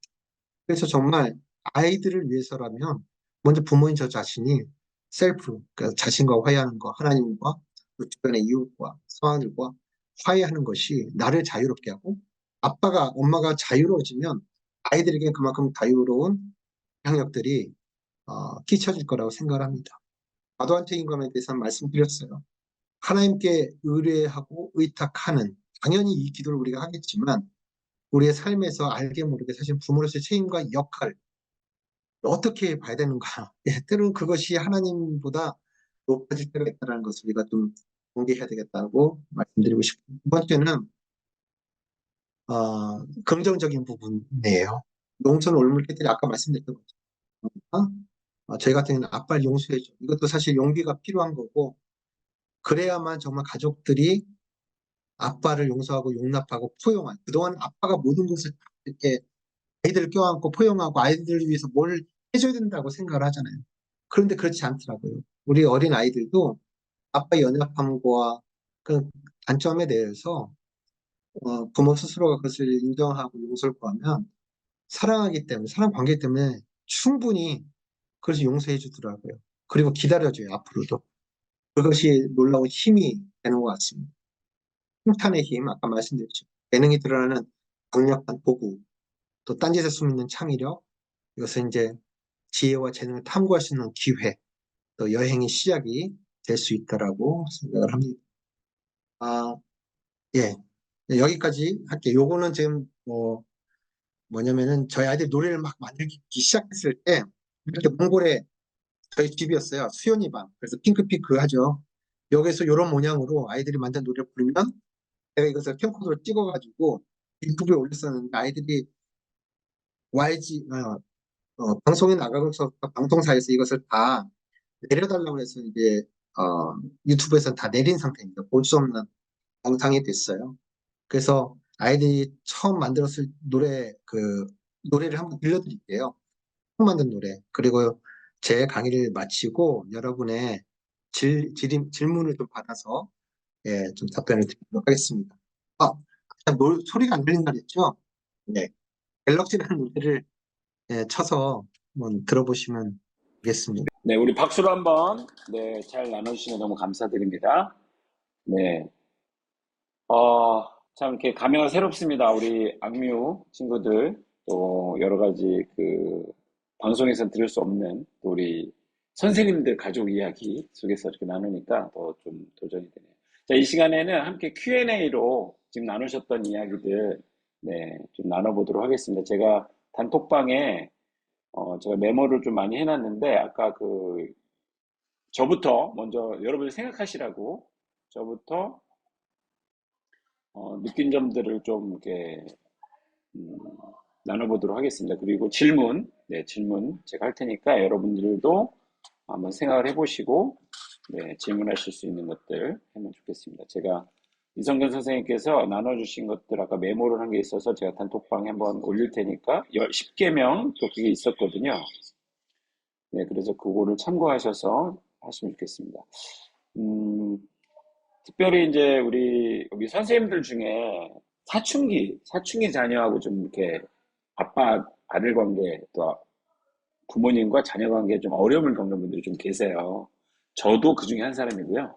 네, 그래서 그 제가 알고 있기로 지난번에 나눠주실 때 첫째 찬혁 군하고 이렇게 좀 그때가 아주 막 쉽지 않았다. 네, 그런 얘기를 좀 나누셨던 게 기억이 나거든요. 그래서 어떻게 이제 그런 시기들을, 또 이렇게 좀 에피소드 하나를 좀 나눠주시면 좋겠고, 그거를, 이렇게 아까 뭐 미안하다, 용서를 구했다 이렇게 하셨는데, 어떻게 하셨는지 조금만 더 그 부분을 좀 나눠주시면 감사하겠습니다.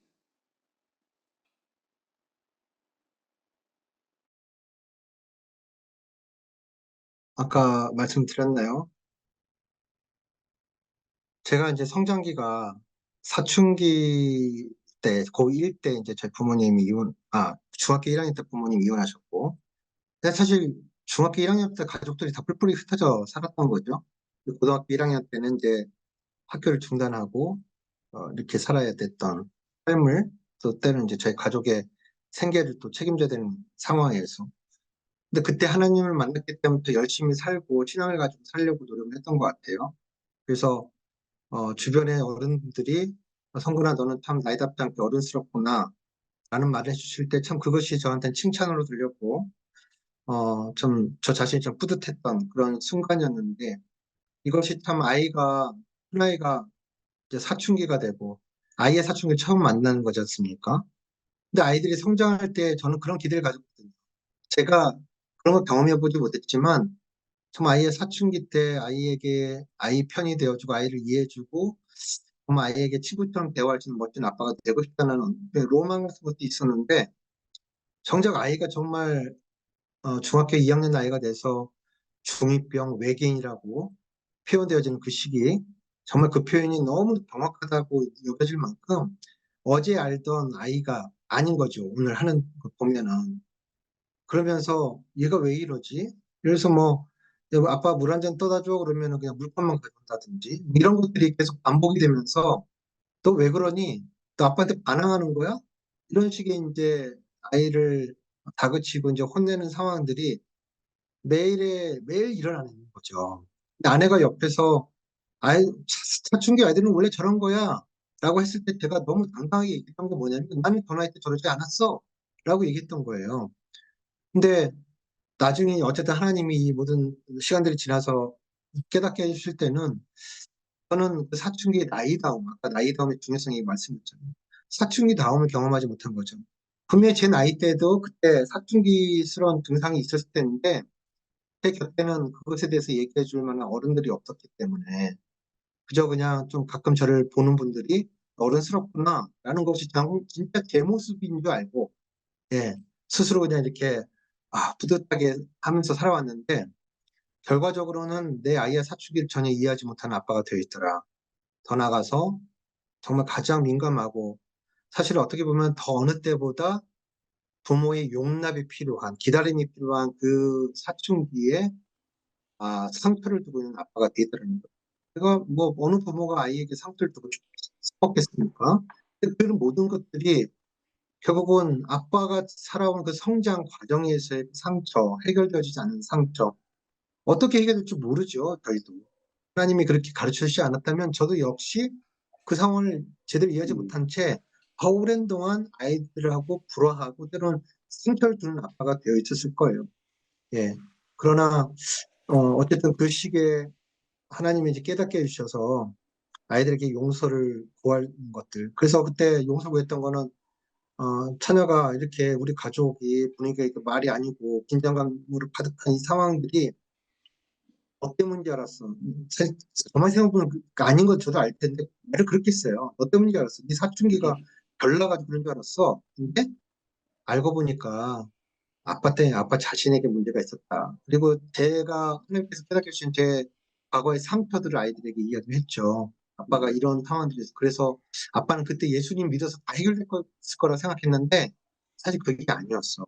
음, 가장 사랑하는 사람들, 엄마나 너희들이 가장 편한 대상이기 때문에 아빠 마음이 너무 오픈돼가지고 그 숨어있던 그동안은 밖에서 다 이렇게 절제하고 이렇게 숨겨뒀던 그것들이 다 튀어나온 것 같아. 너희들에게 화를 내고 했던 것 같아. 아빠의 연약함이야. 아빠를 불쌍히 받아오. 용서해다오. 이렇게 부탁을 했고 그때 아이가 큰 아이가 회심의 미소를 지으면서, 물론 이 얘기를 할 때, 아까도 말씀드린 것처럼, 앞으로도 이럴 것 같아.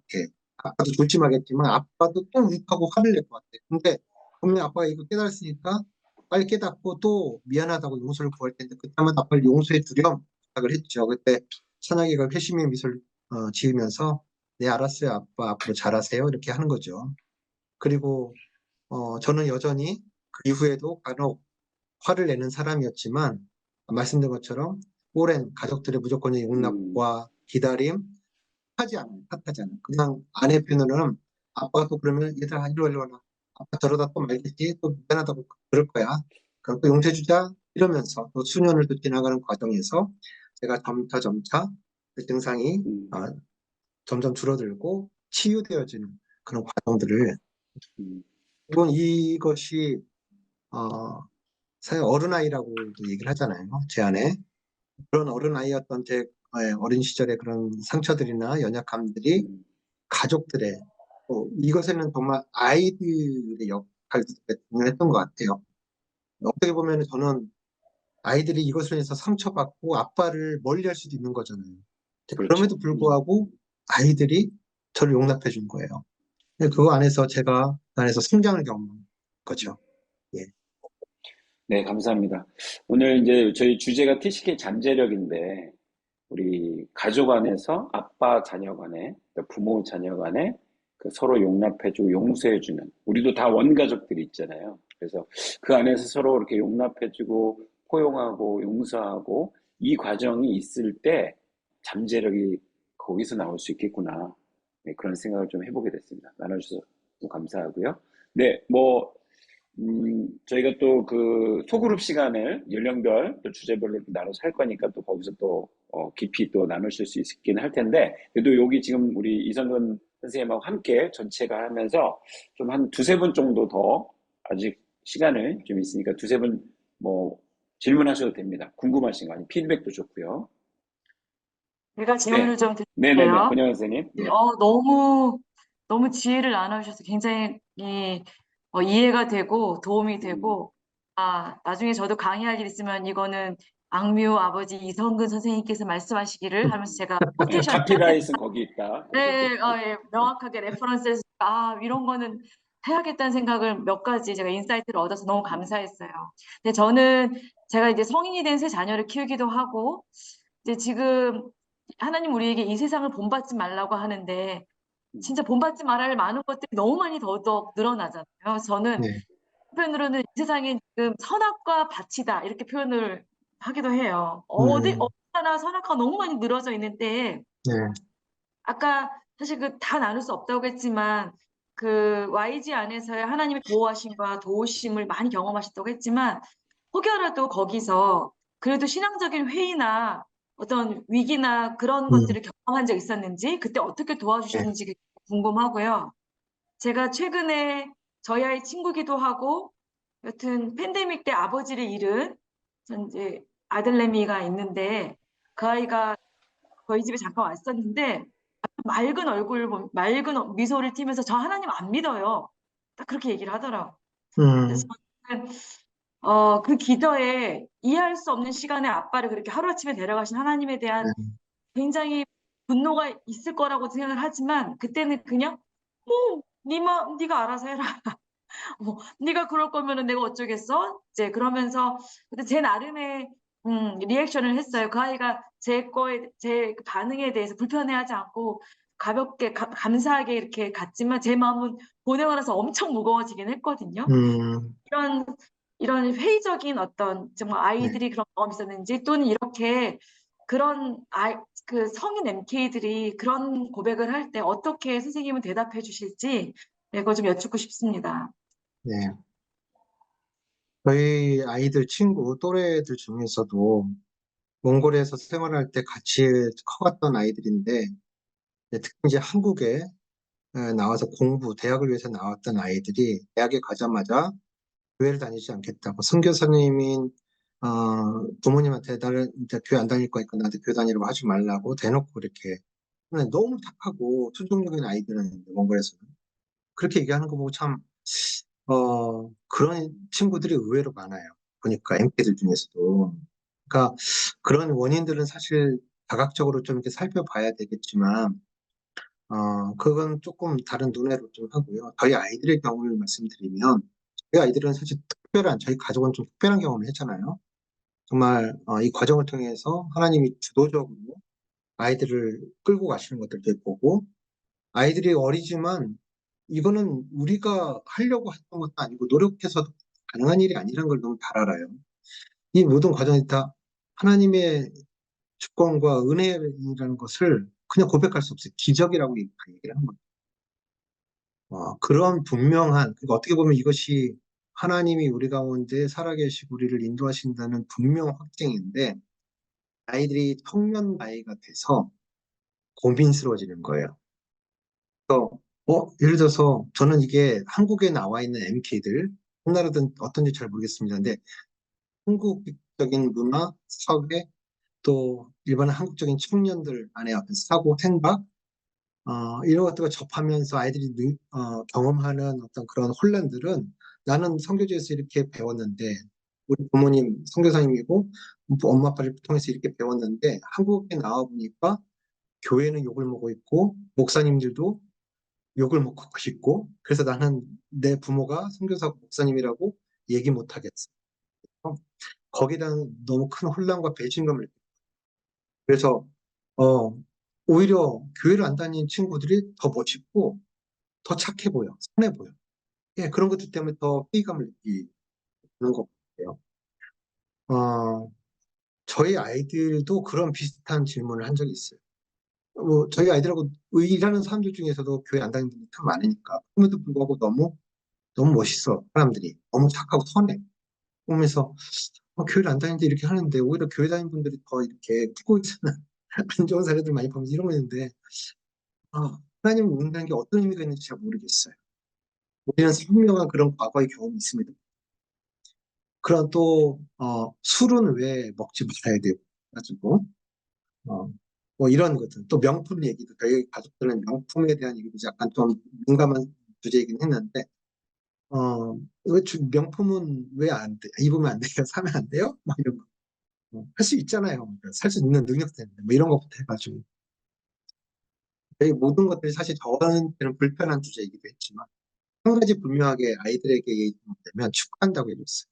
왜냐면, 저희가 가족이 함께 경험한 그 놀라운 어떤 그런 이적과 같은 일들이 있었지만, 결국은 아이들이 하나님을 인격적으로 일대일로 개인적으로 만나는 일이 있어야만 비로소 아이들이 몸뿐만 아니라 집에서 부모에게 품에서 그냥 몸만 떨어져 있는 게 아니라 신앙적으로 독립을 할 수 있다고 생각을 해요. 사실 아이들이 그런 주님과 일대일 관계에서 개인적인 분명한 건강한 어떤 신앙 고백이 이루어질 때까지 부모의 역할은 그것을 위해서 옆에서 중보하고 기도하고 그것을 도와줘야 되는, 멘토링 해주는 역할을 해야 되는 것이 부모 역할이라 생각하고, 그래서 오히려 저희는 아이들이 그런 고민에 빠졌을 때 축하해줬어요. 이것이 너희 나이 때는 너무 당연한 거야. 너희들 친구들 중에서 너희들보다 더 고민하고 사실 교회도 안 다니는 친구들도 있잖아. 그런데 나는 그 친구들도 이해해. 그럴 수 있어.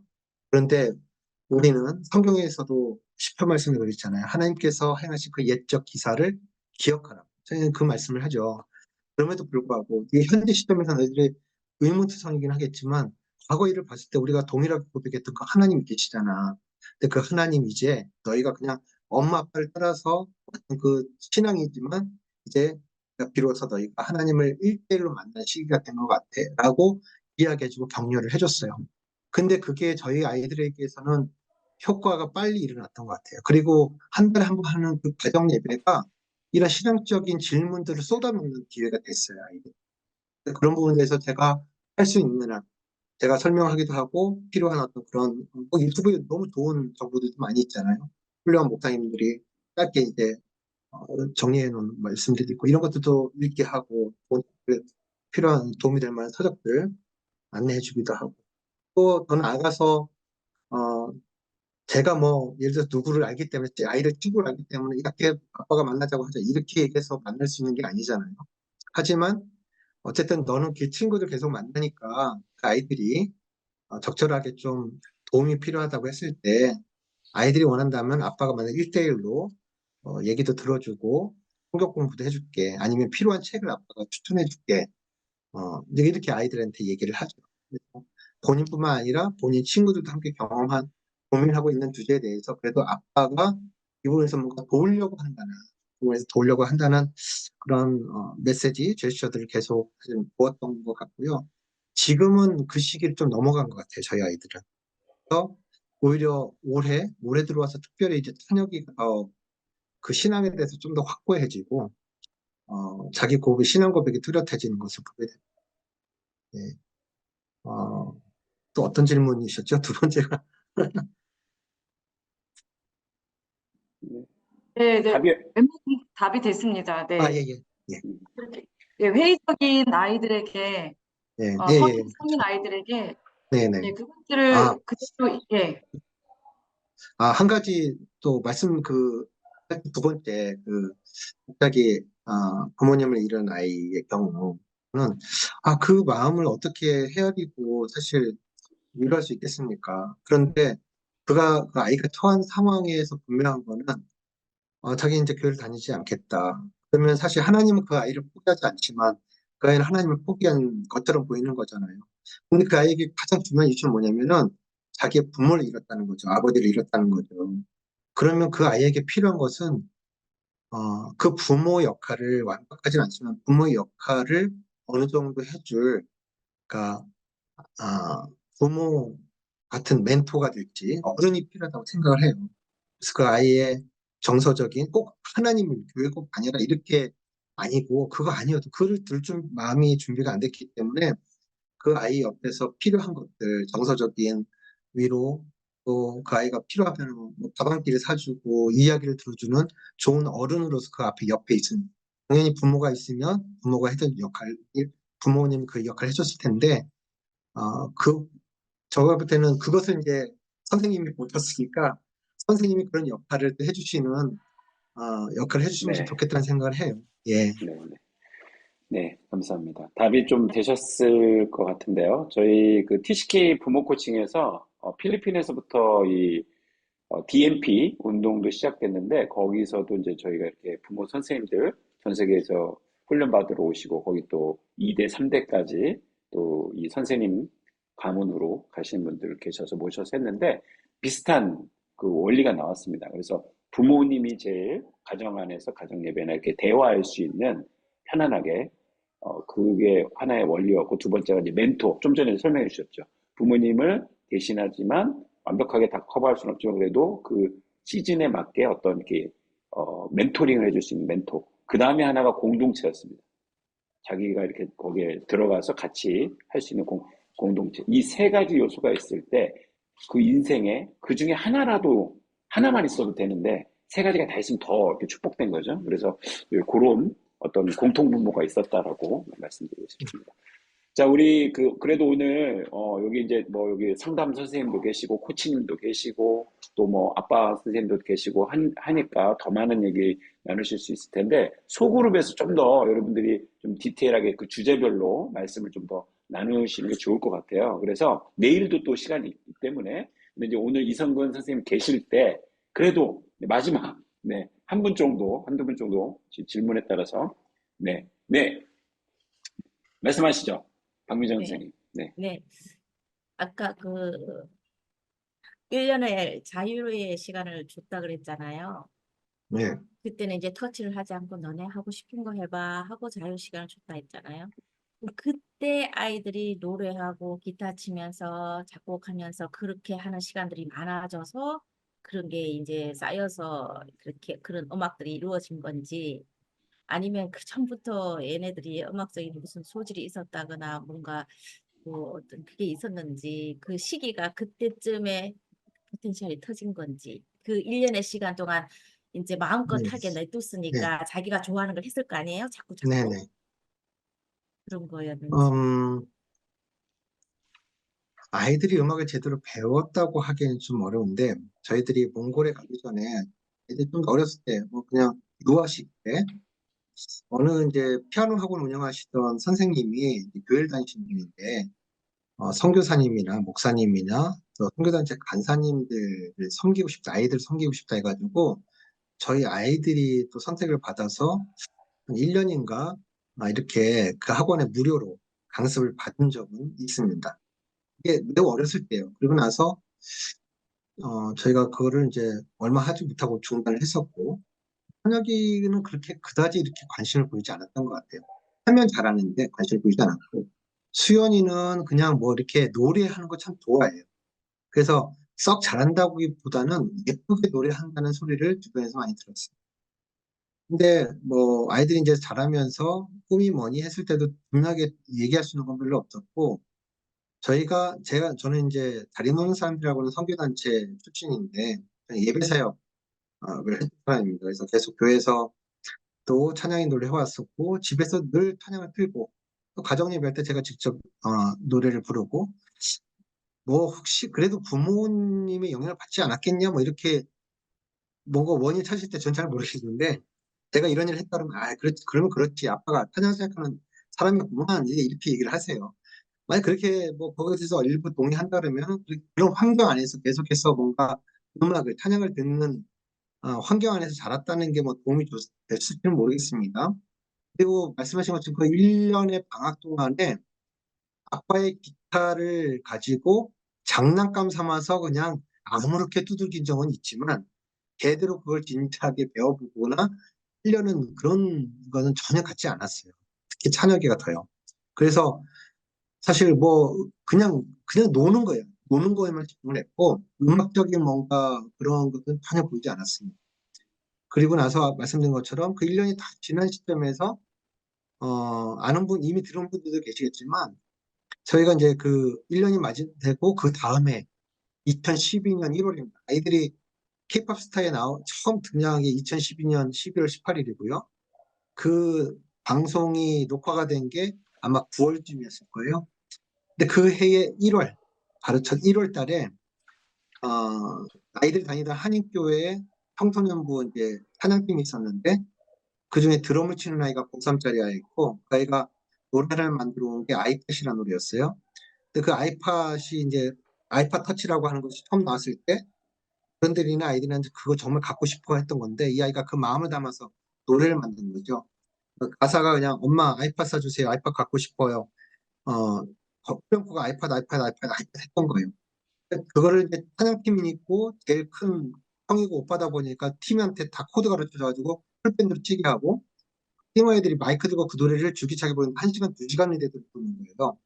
그러니까 저나 제 아내는 어른들이 봤을 때 너무 한심하게 이를 수 없는 상황이었는데 찬혁이한테는 그게 다르게 보였던 거예요. 나중에 아이가 쓴 책에서 보니까 그래요. 저 형이 노래를 뭐 하나 만들어 왔는데 모든 친구들이 다 그걸 불러. 너무 멋있어. 나도 뭔가 하나 만들어서 내 친구들이 다 불러줬으면 좋겠어. 이런 표현 죄송합니다. 그때부터 이미 관종 기질이 발동을 한 거죠. 근데 관심 받고 싶어서 뭔가 하고 싶었던 거죠. 그날 저녁에 집에 와서 바로 거들떠도 보지 않았던 제 기타를 가지고 수연이를 데리고 수연이 방에 들어서 30분 만에 뚝딱 만든 게 아까 들려드렸던 그 노래, 갤럭시라는 노래입니다. 만들고 나서 엄마한테 와가지고 엄마 아빠 우리 노래 만들었어요. 들어주세요. 그런데 무슨 제목이 뭐야? 그랬더니 갤럭시 이렇게 얘기를 하니까 제가 당연히 쟤는 아이팟 너는 갤럭시 당연히 유치하고요. 뭐 이런 유치하기 이를 떠는 노래가 될 거라고 예상을 했죠. 근데 들려준 노래가 너무 예상과 달랐고 너무 훌륭했기 때문에 제가 헐 할 수밖에 없었던 거예요. 근데 그 시점부터가 사실 이 아이가 아까 칭찬 말씀드렸잖아요. 음, 1년의 시간 동안은 사실 딴짓을 마음껏 할 수 있는 기회였고, 그리고 사실 노래를 만든 것도 어떻게 보면은 저희 입장에서는 딴짓인 거죠. 전혀 이전에 안 했던 일이고 관심을 보이지 않았던 일이고. 그 안에서 뭔가 이런 재능이라고 하는 포텐셜이 커지기 시작하고, 역시 아빠 엄마의 칭찬과 격려를 힘입어서 매일마다 아이가 쓴 책에 이런 말이 써 있더라고요. 저희는 그냥 아이들이 현혁이가 노래를 만들기 시작하면서 너무 신나가지고 계속 만들었다고 생각을 했는데 아이들이 쓴 책에는 아빠가 그때 보였던 그 표정이 자기에게는 가장 큰 음, 칭찬이었대요. 인정이. 그래서 아빠한테 더 인정받고 칭찬받기 위해서 자기 노래를 더 열심히 만들었다고 썼어요. 그걸 보면서 아이는 그런 동기를 가지고 노래를 계속 만들었는데 할 때마다 계속 아빠는 놀라워하고 이전에 상황은 어땠냐면 계속 너 왜 이러냐고 계속 혼내는 아빠였던 거죠. 맨날 혼내고 이렇게 혼나고 하는 그 아빠에게 맨날 주눅드는 아이인데 얘가 뭔가 하나 만들었는데 그거에 대해서 놀라워하고 마치 뒤통수한테 세게 아빠한테 갈린 것처럼 아빠는 그런 표정을 띄고 있는 거죠. 통쾌함이 있었을 것 같아요. 그리고 정말 좋았었던 것 같아요. 그것이 시작이 돼서 계속해서 노래를 만든 일이 지금까지 일어난 거죠. 그렇기 때문에 더더욱 이것이 저희는 하나님 주신 그 메시지들을 기억할 수밖에 없어요. 예. 네. 하나님의 주신 것들을 탐색하는 여정을 1년간의 여정을 우리가 보냈고 아무것도 일어나지 않은 1년의 여정이었지만 지나고 보면 그게 헛되지 않았던 거죠. 결국은 여정 안에서 그 끝에서 하나님이 그것을 보여주시고 만지게 하시고 드러내게 하셔서 인도하실 때는 정말 놀라운 결과가 네. 나타났다고 생각합니다. 네. 감사합니다. 감사합니다. 네.